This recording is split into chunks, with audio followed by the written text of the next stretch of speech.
আপোনালোক সকলোৱে বিশেষকৈ আমাৰ যুৱ বন্ধুসকল অত্যন্ত উৎকণ্ঠাৰে সৈতে অপেক্ষা কৰি আছিল যে পুলিচৰ কনিষ্টবলসকলৰ নিযুক্তি কেতিয়াৰে পৰা হ'ব বা কোন দিনাখন হ'ব। মই য'তেই মিটিঙলৈকে যাওঁ তাতেই মোক সোধে যে মামা আমি পুলিচৰ ইণ্টাৰভিউ পাছ কৰিলোঁ, আমি এপইণ্টমেণ্ট লেটাৰ কেতিয়া পাম। মই আপোনালোকক আজি জনাব খুজিছোঁ যে আপোনালোকৰ উৎকণ্ঠাৰ অন্ত পৰিলে ৩ তাৰিখে গুৱাহাটীত আমি আপোনালোকক নিযুক্তি পত্ৰ বিতৰণ কৰিম। যিসকলে পুলিচ কনিষ্টবল বা কামাণ্ডো, AB, UB, SI যিসকলে পৰীক্ষাত উত্তীৰ্ণ হৈছিলে সকলোকে আমি ৩ তাৰিখে নিযুক্তি পত্ৰ দিম। আপোনালোক নিযুক্তি পত্ৰ ল'বলৈ গুৱাহাটীলৈ আহিব, লগত দেউতা মা বা মাৰ এজনক লৈ আহিব।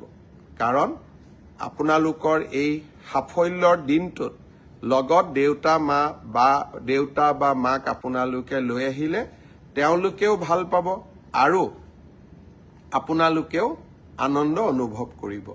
মই সকলো মোৰ অতি মৰমৰ ভাগিনসকলক যিসকলে পৰীক্ষাত পাছ কৰিছে, সকলোকে নহয়, যিসকলে পৰীক্ষাত উত্তীৰ্ণ হ'ল তেওঁলোকক নিযুক্তি পত্ৰ ল'বলৈ মই ৩ তাৰিখে আকৌ এবাৰ নিমন্ত্ৰণ জনালোঁ।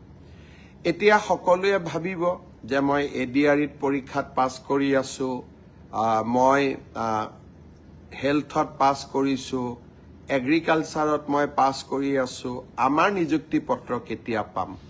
মই এনেকৈ আপোনালোকক যেতিয়াই আমি সাজু হৈ যাওঁ মই এনেকৈ আপোনালোকক খবৰ দি থাকিম। আপোনালোক ধৈৰ্যৰে সৈতে অকণমান আমাক সময় দিয়ক, ধৈৰ্যৰে সৈতে আপোনালোকে অপেক্ষা কৰক। আৰু এটা খবৰ দিব খুজিছোঁ, ইতিমধ্যে আমাৰ মেট্ৰিক পৰীক্ষাৰ দিন ঘোষণা কৰা হৈছে।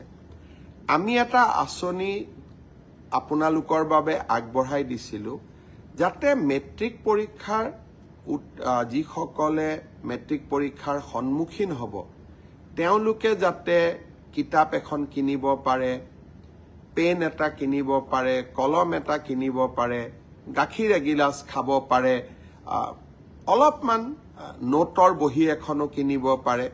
সেইবাবে আমি প্ৰতিশ্ৰুতি দিছিলোঁ যে আপোনালোকক আমি মেট্ৰিক পৰীক্ষা নোহোৱালৈকে মাহত ৩০০ টকাকৈ দি থাকিম। এইবাৰ প্ৰায় 4,25,000 ছাত্ৰ ছাত্ৰীয়ে 28 তাৰিখে শিক্ষামন্ত্ৰী ৰণোজ পেগু ডাঙৰীয়াৰ সৈতে আপোনালোকক নৱেম্বৰ মাহৰ ৩০০ টকাটো মুকলি কৰি দিম। তাৰ পিছত ডিচেম্বৰত পাব, জানুৱাৰীত পাব, ফেব্ৰুৱাৰীত পাব, প্ৰত্যেক মাহতে ৩০০ টকাকৈ আপোনালোকে পাই থাকিব। তৃতীয় আৰু এটা খবৰ দিব খুজিছোঁ, BTC নিবাসীসকলে বা BTCত বাস কৰা ৰাইজে প্ৰায়ে আমাক সুধি থাকে যে আমি অৰুণোদয় কেতিয়াৰ পৰা পাম।